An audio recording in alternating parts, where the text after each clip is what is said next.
Welcome back for our last segment today. We welcome Julie Schooling to the show. She's a master's student at TRU. It's great to have you here. Thank you. Yes. I saw some pictures of Julie in another media source at MacArthur Island Park, where a big study is underway, examining the stem flow of some of the trees out there. So, Julie, my first question would be to you is to define what you're measuring. What is stem flow? All right. Basically, it's the portion of the rain that falls on a tree canopy that makes it down the trunk. Okay. In a nutshell, that's what stem flow is. So it works its way through the leaves, the branches, down to the trunk, and then down the trunk into our collection. Harder question to answer easily is this one. Why is it important to understand how much water is collected by a tree? Well, I guess the reason we started looking at this is there hadn't been a lot of research done on it. Many studies actually looked at the component that comes down through the canopy, but decided not to look at the stem flow. So it was rather a dismissed quantity.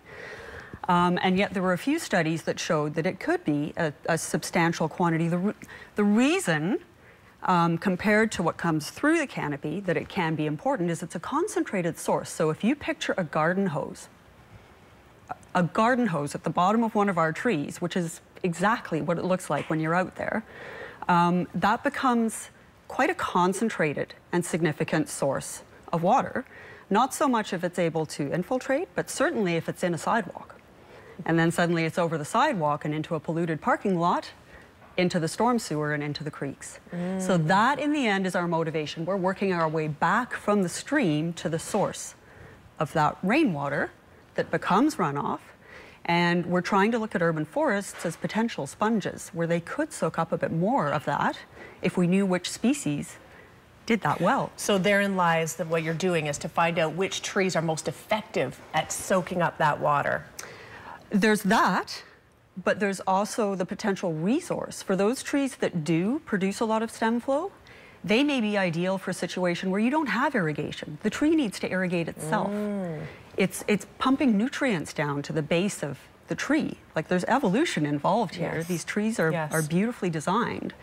And it's just a matter of knowing which tree is suited to which location. Interesting. We have pictures we'll take a quick look at right now, beginning with a whole bunch of mason jars of water, or what I would assume is some of the water coming down the stems. Yes? It is. Okay. And we had a big storm early in the spring and realized we had an opportunity. Not all of our 40 trees at the island will produce for every event. Some of them are effective sponges. They hang on to it. You need about 6 millimeters of rain for some of those trees to even start producing.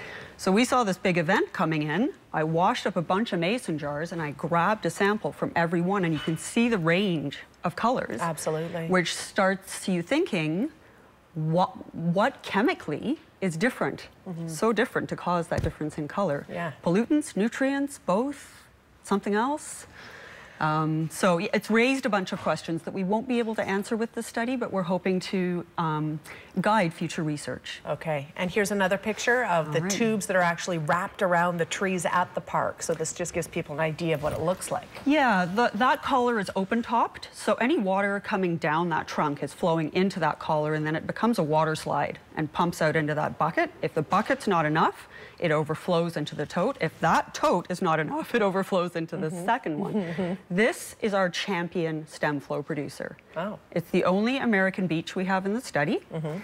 And it seems to be the perfect storm of characteristics. And we're narrowing that down. It's got a lot of woody area compared to the amount of leaf, canopy area it has. It has very smooth bark, actually waxy bark. So that will be, it's helped us to try and sort and filter which things are important to make them good or not so good producers. We are already out of time, if you can believe it. Tell me this, you're going to do all of this research. It's been going on for a while. You're off to San Francisco in November to show your findings. Here's all the people that are helping make this happen, by the way. Places like Urban Systems, TRU, City of Kamloops.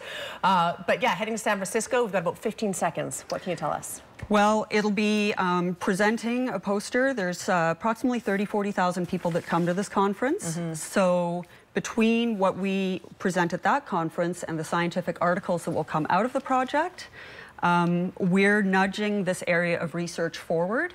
but then we're also going to be looking at the urban forestry community and trying to inform them in actually designing and managing their urban forests to make a difference.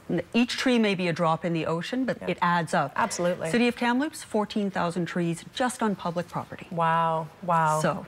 Very interesting, Julie. Thank you for dumbing it down. And you did a good job of dumbing it down for us. I really appreciate it. We'd love to have you back on maybe when this is all over and find out what you've learned. Absolutely. Awesome. We'd love to do that. Okay. Thanks.